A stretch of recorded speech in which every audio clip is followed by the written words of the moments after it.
George Miller, o apóstolo da fé, 1805-1898. Pela fé Abel, pela fé Noé, pela fé Abraão.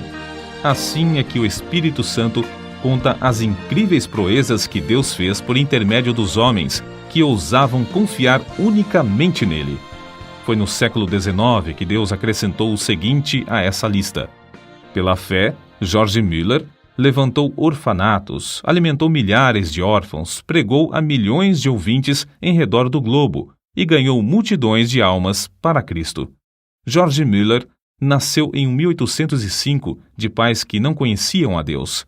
Com a idade de 10 anos, foi enviado a uma universidade a fim de preparar-se para pregar o Evangelho. Não, porém, com o alvo de servir a Deus, mas para ter uma vida cômoda. Gastou esses primeiros anos de estudo nos mais desenfreados vícios, chegando, certa vez, a ser preso por 24 dias. George, uma vez solto, esforçava-se nos estudos, levantando-se às 4 horas da manhã, e estudando o dia inteiro até às 10 da noite. Tudo isso, porém, ele fazia para alcançar uma vida descansada de pregador. Aos 20 anos de idade, contudo, houve uma completa transformação na vida desse moço.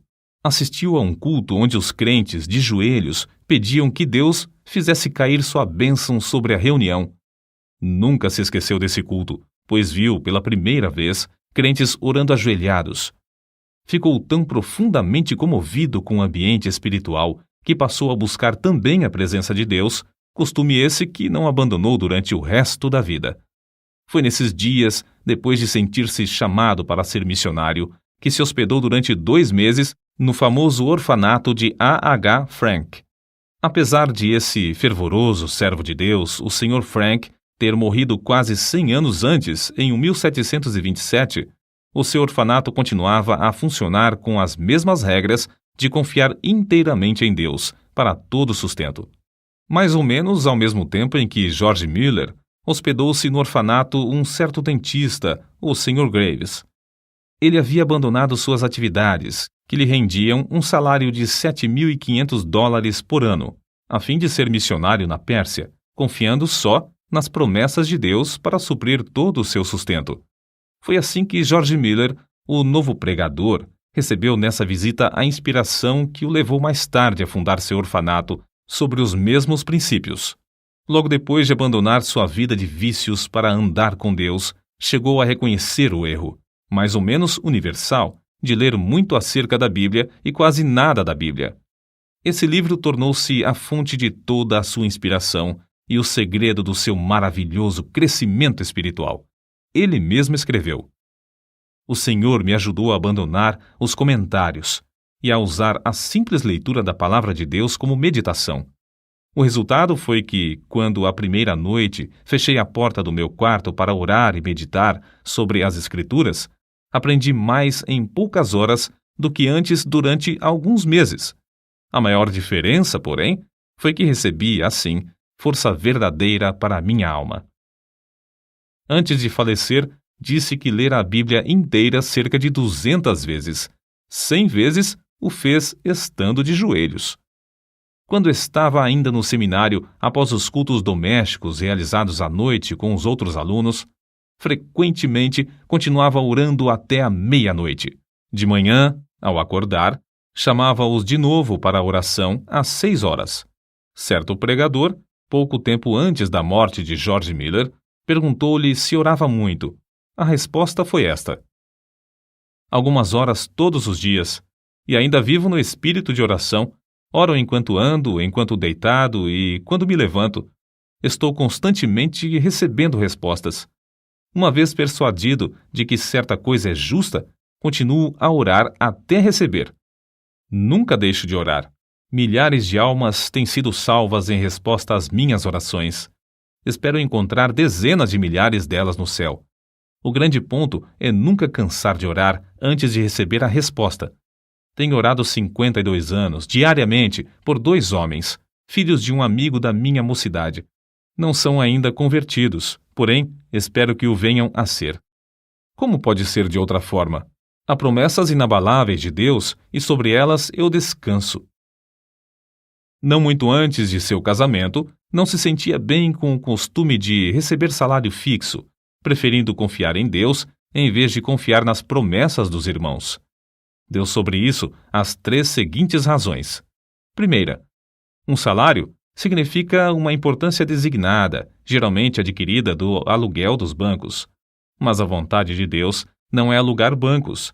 Tiago, capítulo 2, versículos 1 ao 6.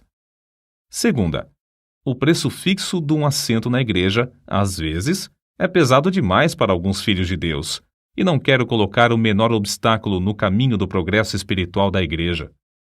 Terceira, toda a ideia de alugar os assentos e ter salário torna-se tropeço para o pregador, levando-o a trabalhar mais pelo dinheiro do que por razões espirituais. George Miller achava quase impossível ajuntar e guardar dinheiro para qualquer imprevisto e não ir direto a Deus. Dizia que assim o crente confia no dinheiro em caixa em vez de confiar em Deus. 1 mês depois de seu casamento, colocou uma caixa no salão de cultos e anunciou que podiam deitar lá as ofertas para o seu sustento e que, daí em diante, não pediria mais nada, nem a seus amados irmãos, porque, como ele disse, sem me aperceber, tenho sido levado a confiar em braços de carne, mas o melhor é ir diretamente ao Senhor.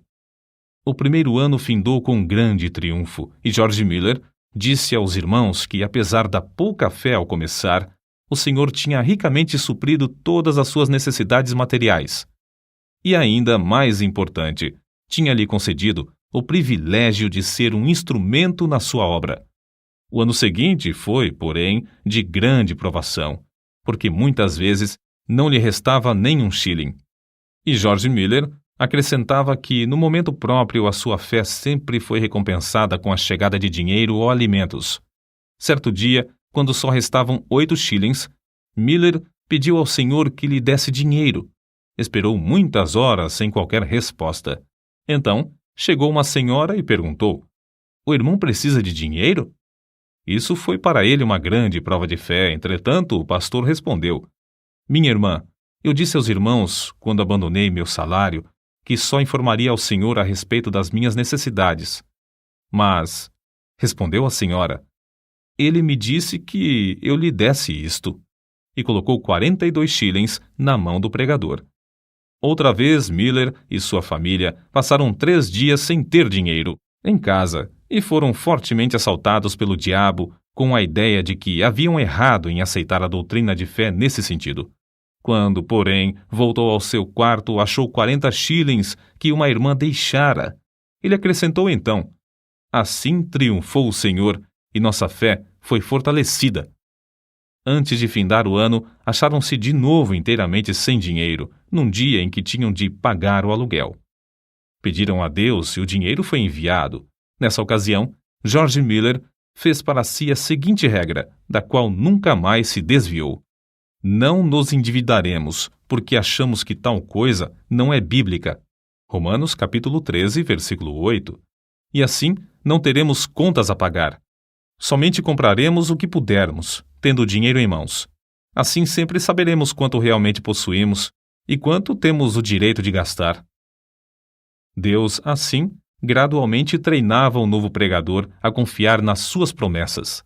Estava tão certo da fidelidade das promessas da Bíblia que não se desviou, durante os longos anos da sua obra no orfanato, da resolução de não pedir ao próximo e de não se endividar. Um outro segredo que o levou a alcançar tão grande bênção de confiar em Deus foi a sua resolução de usar o dinheiro que recebia somente para o fim a que fora destinado. Essa regra ele nunca infringiu, nem para tomar emprestado, apesar de se ter achado milhares de vezes face a face com as maiores necessidades. Nesses dias, quando começou a provar as promessas de Deus, ficou comovido pelo estado dos órfãos e pobres crianças que encontrava nas ruas. Reuniu algumas dessas crianças para comer consigo às 8 horas da manhã e, a seguir, durante 1h30, ensinava-lhes as Escrituras. A obra aumentou rapidamente. Quanto mais crescia o número para comer, tanto mais recebia para alimentá-las, até se achar cuidando de 30 a 40 menores. Ao mesmo tempo, George Miller fundou a Junta para o Conhecimento das Escrituras na nação e no estrangeiro. Os alvos eram: primeiro, auxiliar as escolas bíblicas e as escolas dominicais. Segundo, espalhar as Escrituras. Terceiro, aumentar a obra missionária. Tudo foi feito com a mesma resolução de não se endividar, mas sempre pedir a Deus, em secreto, todo o necessário.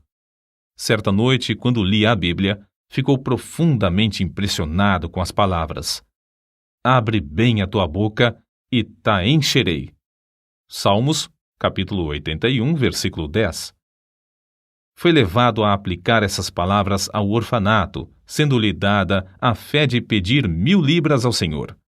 Também pediu que Deus levantasse irmãos com qualificação para cuidar das crianças. Desde aquele momento, esse texto bíblico serviu-lhe como lema, e a promessa se tornou em poder que determinou todo o curso da sua vida. Deus não demorou muito a dar a sua aprovação de alugar uma casa para os órfãos. Foi apenas 2 dias depois de começar a pedir que ele escreveu no seu diário: hoje recebi o primeiro shilling para a Casa dos Órfãos. 4 dias depois, foi recebida a primeira contribuição de móveis, um guarda-roupa. Além disso, uma irmã ofereceu seus serviços para cuidar dos órfãos. Naquele dia, George Miller escreveu que estava alegre no Senhor e confiante em que ele ia completar tudo. No dia seguinte, George Miller recebeu uma carta com estas palavras: oferecemo-nos para o serviço do orfanato se o irmão achar que temos as qualificações. Oferecemos também todos os móveis, etc., que o Senhor nos tem dado.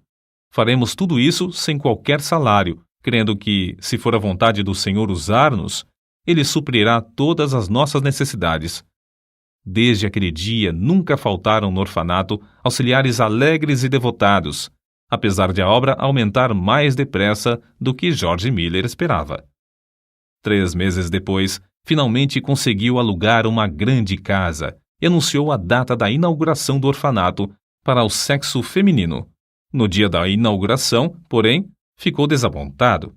Nenhuma órfã foi recebida. Somente depois de chegar à casa é que se lembrou de que não as tinha pedido. Naquela noite humilhou-se, rogando a Deus o que anelava. Ganhou a vitória de novo, pois veio uma órfã no dia seguinte. 42 pediram entrada antes de findar o mês, sendo que já havia 26 no orfanato. Durante o ano, houve grandes e repetidas provas de fé. Aparece, por exemplo, no seu diário: sentindo grande necessidade ontem de manhã, fui dirigido a pedir com insistência a Deus, e em resposta, à tarde, um irmão deu-me 10 libras. Muitos anos antes da sua morte, afirmou que até aquela data tinha recebido, da mesma forma, 5.000 vezes a resposta, sempre no mesmo dia em que fazia o pedido. Era seu costume, e recomendava também aos irmãos, manter um livro onde, numa página, assentava seu pedido com a data em que fora feito, e no lado oposto, a data em que recebera a resposta. Dessa maneira, foi levado a desejar respostas concretas aos seus pedidos, sem que houvesse dúvida acerca dessas respostas. Com o aumento do orfanato e do serviço de pastorear os 400 membros de sua igreja, George Miller achou-se demasiadamente ocupado para orar. Foi nesse mesmo tempo que chegou a reconhecer que o crente podia fazer mais em 4 horas, depois de uma em oração, do que em 5 sem oração. Essa regra ele a observou fielmente durante 60 anos. Quando alugou a segunda casa para os órfãos do sexo masculino, disse: ao orar, estava lembrado de que pedia a Deus o que parecia impossível receber dos irmãos, mas que não era demasiado para o Senhor conceder. Ele orava com 90 pessoas sentadas às mesas. Senhor, olha para as necessidades de teu servo. Essa foi uma oração a que Deus abundantemente respondeu. Antes de morrer, testificou que, pela fé, alimentava 2.000 órfãos, sendo que nenhuma refeição se fez com atraso de mais de 30 minutos. Muitas pessoas perguntavam a George Miller como ele conseguia saber a vontade de Deus, pois não fazia nada sem primeiro ter a certeza de que era da vontade do Senhor. Ele respondia: Procuro manter o coração em tal estado que ele não tenha qualquer vontade própria no caso. De 10 problemas, já temos a solução de 9, quando conseguimos ter um coração entregue para fazer a vontade do Senhor, seja essa qual for. Quando chegamos verdadeiramente a tal ponto, estamos quase sempre perto de saber qual é a sua vontade. Tenho o coração entregue para fazer a vontade do Senhor. Não deixo o resultado ao mero sentimento ou a uma simples impressão. Se o faço, fico sujeito a grandes enganos. Procuro a vontade do Espírito de Deus por meio da sua palavra. É essencial que o Espírito e a palavra acompanhem um ao outro. Se eu olhar para o Espírito sem a palavra, fico sujeito também a grandes ilusões. Depois, considero as circunstâncias providenciais. Essas, ao lado da palavra de Deus e do seu Espírito, indicam claramente a sua vontade. Peço a Deus em oração que me revele a sua própria vontade. Assim, depois de orar a Deus, estudar a palavra e refletir, chego à melhor resolução deliberada que posso com a minha capacidade e conhecimento. Se eu continuar a sentir paz, no caso, depois de 2 ou 3 petições mais, sigo conforme essa direção. Nos casos mínimos e nas transações de maior responsabilidade, sempre acho esse método eficiente. George Miller, 3 anos antes da sua morte, escreveu: Não me lembro em toda a minha vida de crente, num período de 69 anos, de que eu jamais buscasse, sinceramente e com paciência, saber a vontade de Deus pelo ensinamento do Espírito Santo por intermédio da palavra de Deus, e que não fosse guiado certo. Se me faltava, porém, sinceridade de coração e pureza perante Deus, ou se eu não olhava para Deus com paciência pela direção, ou se eu preferia o conselho do próximo ao da palavra do Deus vivo, então errava gravemente. Grifo do autor. Sua confiança no pai dos órfãos era tal que nenhuma só vez recusou-se a aceitar crianças no orfanato.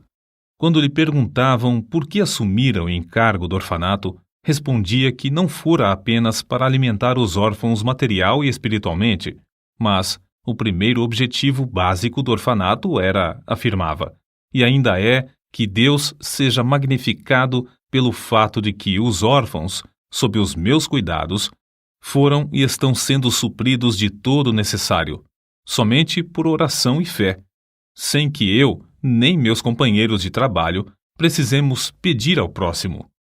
Por isso mesmo se pode ver que Deus continua fiel e ainda responde às nossas orações.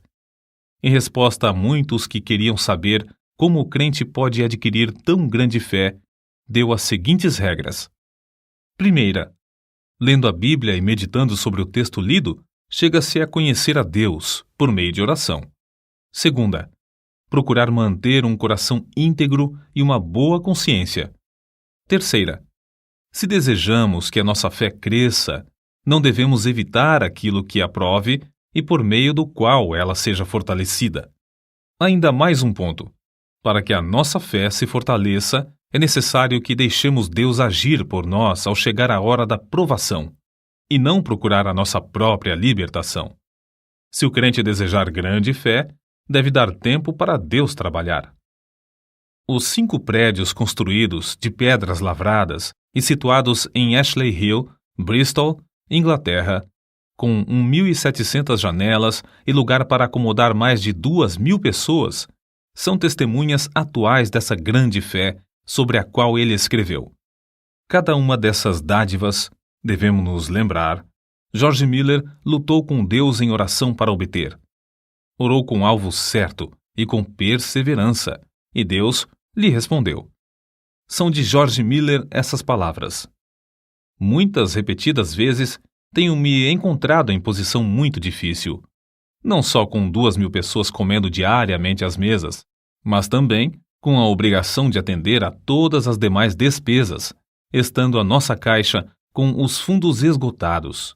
Havia ainda 189 missionários para sustentar, cerca de 100 colégios com mais ou menos 9.000 alunos, além de 4 milhões de tratados para distribuir, tudo sob nossa responsabilidade, sem que houvesse dinheiro em caixa para as despesas. Certa vez o Dr. A.T. Pierson foi hóspede de George Miller no seu orfanato. Uma noite, depois que todos se deitaram, George Miller o chamou para orar, dizendo que não havia coisa alguma em casa para comer. O Dr. Pierson quis lembrar-lhe que o comércio estava fechado, mas George Miller bem sabia disso. Depois da oração, deitaram-se, dormiram e, ao amanhecer, a alimentação já estava suprida e em abundância para 2.000 crianças. Nem o Dr. Pierson, nem George Miller chegaram a saber como a alimentação foi suprida. A história foi contada naquela manhã ao Sr. Simon Short, sob a promessa de guardá-la em segredo até o dia da morte do benfeitor. O Senhor despertara essa pessoa do sono à noite e mandara que levasse alimentos suficientes para suprir o orfanato durante 1 mês. E isso sem a pessoa saber coisa alguma da oração de George Miller e do Dr. Pierson. Com a idade de 69 anos, George Miller iniciou suas viagens, nas quais pregou centenas de vezes em 42 nações, a mais de 3 milhões de pessoas. Recebeu, em resposta às suas orações, tudo de Deus para pagar as grandes despesas.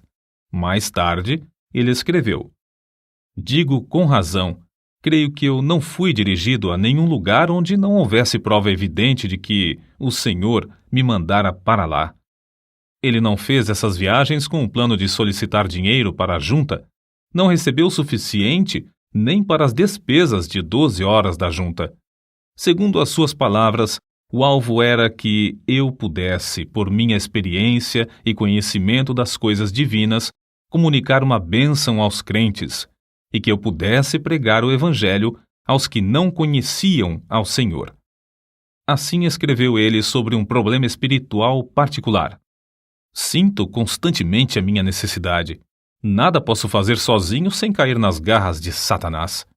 O orgulho, a incredulidade ou outros pecados me levariam à ruína. Sozinho não permaneço firme um momento.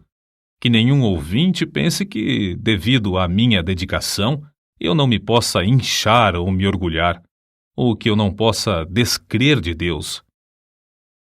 O estimado evangelista Carlos Ingles contou a respeito de George Miller. "Quando vim pela primeira vez à América, faz 31 anos, o comandante do navio era devoto tal que jamais conheci. Quando nos aproximamos da Terra Nova, ele me disse: 'Senhor Ingles, a última vez que passei aqui, há 5 semanas, aconteceu uma coisa tão extraordinária que foi a causa de uma transformação de toda a minha vida de crente. Até aquele tempo, eu era um crente comum. Havia a bordo um homem de Deus, o Sr. George Miller, de Bristol. Eu tinha passado 22 horas sem me afastar da ponte de comando, nem por um momento, quando fui assustado por alguém que me tocou no ombro. Era o Sr. George Miller. Houve então entre nós o seguinte diálogo: 'Comandante', disse o Sr. Miller, 'vim dizer-lhe que tenho de estar em Quebec no sábado à tarde.' Era quarta-feira. 'Impossível', respondi. 'Pois bem, se seu navio não pode levar-me, Deus achará outro meio de transporte.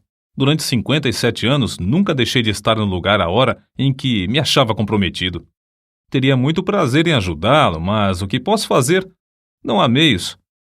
Vamos aqui dentro para orar," sugeriu Miller. Olhei para aquele homem e disse a mim mesmo: de qual casa de doidos escapou este? Nunca eu ouvira alguém falar desse modo. Senhor Miller, veja como é espessa essa neblina. Não, respondeu ele. Os meus olhos não estão na neblina, mas no Deus vivo que governa todas as circunstâncias da minha vida. O Sr. Miller caiu de joelhos e orou da forma mais simples possível. Eu pensei, é uma oração como a de uma criança de 8 ou 9 anos. Foi mais ou menos assim que ele orou. Ó Senhor, se for da tua vontade, retira esta neblina dentro de 5 minutos. Sabes como me comprometi a estar em Quebec no sábado. Creio ser isto a tua vontade. Quando findou, eu queria orar também, mas o Sr. Miller pôs a sua mão no meu ombro e pediu que não o fizesse, dizendo: Comandante, primeiro, o senhor não crê que Deus faça isso, e, em segundo lugar, eu creio que ele já o fez. Não há, pois, qualquer necessidade de o senhor orar nesse sentido. Conheço, comandante, o meu senhor há 57 anos, e não há dia em que eu não tenha audiência com ele. Levante-se, por favor. Abra a porta e verá que a neblina já desapareceu. Levantei-me, olhei, e a neblina havia desaparecido. No sábado à tarde, George Miller estava em Quebec. Para ajudá-lo a levar a carga dos orfanatos e a apropriar-se das promessas de Deus em oração, lado a lado com ele, George Miller tinha consigo, havia quase 40 anos, uma esposa sempre fiel. Quando ela faleceu, milhares de pessoas assistiram ao seu enterro, das quais cerca de 1.200 eram órfãs. Ele mesmo, fortalecido pelo Senhor, conforme confessou, dirigiu os cultos fúnebres no templo e no cemitério. Com a idade de 90 anos, pregou o sermão fúnebre da segunda esposa, como fizera na morte da primeira. Uma pessoa que assistiu a esse enterro assim se expressou. Tive o privilégio, sexta-feira, de assistir ao enterro da senhora Miller e presenciar um culto simples, que foi, talvez pelas suas peculiaridades, o único na história do mundo. Um venerável patriarca preside o culto do início ao fim. Com a idade de 90 anos, permanece ainda cheio daquela grande fé que o tem habilitado a alcançar tanto e que o tem sustentado em emergência, problemas e trabalhos de uma longa vida. No ano de 1898, com a idade de 93 anos, na última noite antes de partir para estar com Cristo, sem mostrar sinal de enfraquecimento das forças físicas, deitou-se como de costume. Na manhã do dia seguinte, foi chamado, na expressão usada por um amigo pessoal. O querido ancião Miller desapareceu de nosso meio para o lar, quando o mestre abriu a porta e o chamou ternamente, dizendo: "Vem." Os jornais publicaram, meio século depois da sua morte, a seguinte notícia: o orfanato de George Miller, em Bristol, permanece como uma das maravilhas do mundo. Desde a sua fundação, em 1836, a cifra que Deus tem concedido, unicamente em resposta às orações, sobe a mais de 20 milhões de dólares, e o número de órfãos ascende a 19.935. Apesar de os vidros de cerca de 400 janelas terem sido partidos recentemente por bombas, durante a Segunda Guerra Mundial, nenhuma criança e nenhum auxiliar foi ferido.